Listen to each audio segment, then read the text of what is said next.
Bismillahirrahmanirrahim. Banyak orang sibuk mencari uang, padahal yang menentukan bukan uangnya, tapi pertolongannya. Karena uang itu bukan benda mati. Uang adalah hasil dari pintu yang dibukakan. Dan pintu itu tidak dibuka oleh manusia. Di dalam Al-Quran, ada satu kalimat yang dibaca setiap hari, tapi jarang dipakai sebagai kunci rezeki.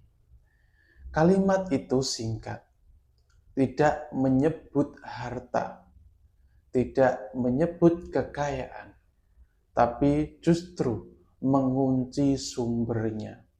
Iyyaka na'budu wa iyyaka nasta'in. Hanya kepadamu kami menyembah, dan hanya kepadamu kami minta pertolongan.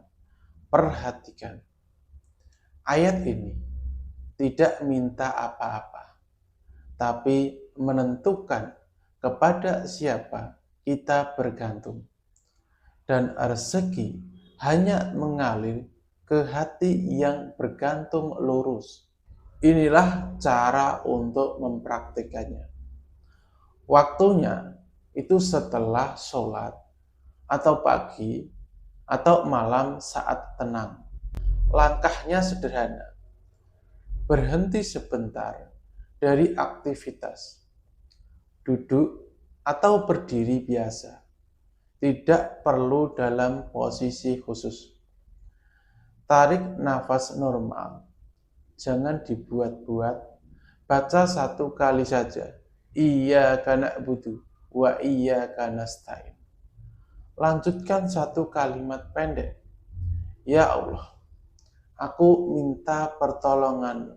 Bukakan pintu rezekiku. Diam 5-10 detik lalu selesai.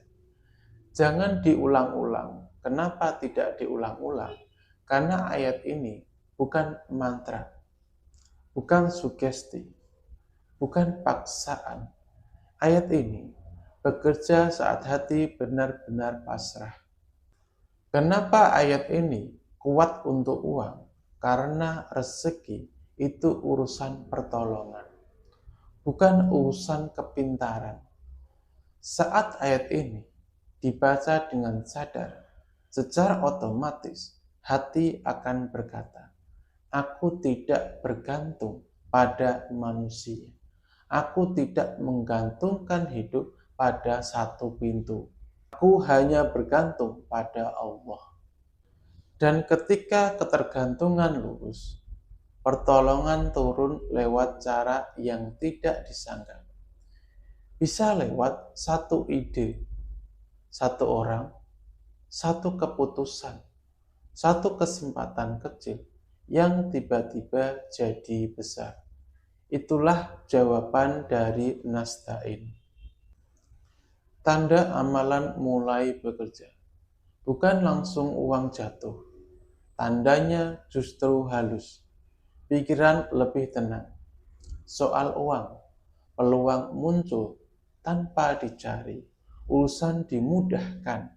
Rezeki terasa cukup meski sederhana. Kalau hati sudah tenang, uang biasanya menyusul. Aturan penting, ini wajib. Jangan dibaca saat panik. Jangan dibaca sambil menghitung uang. Jangan dibaca sambil marah. Ayat ini memutus panik, bukan menambah tekanan. Kalau ingin uang, jangan kejar uangnya. Kejar pertolongannya. Dan Al-Fatihah ayat ke-5 adalah kalimat yang paling jujur untuk membuka pintu itu. Seperti itulah doa kunci meminta rezeki ataupun uang dengan menggunakan Quran surat Al-Fatihah ayat yang ke-5. Dan jika ada pertanyaan dari pengetahuan ini, silakan kawanku semuanya bisa tinggalkan komentar. Berkah manfaat ilmunya di batang tubuh sedulur. Dari saya Bang Simo, wassalamualaikum warahmatullahi wabarakatuh.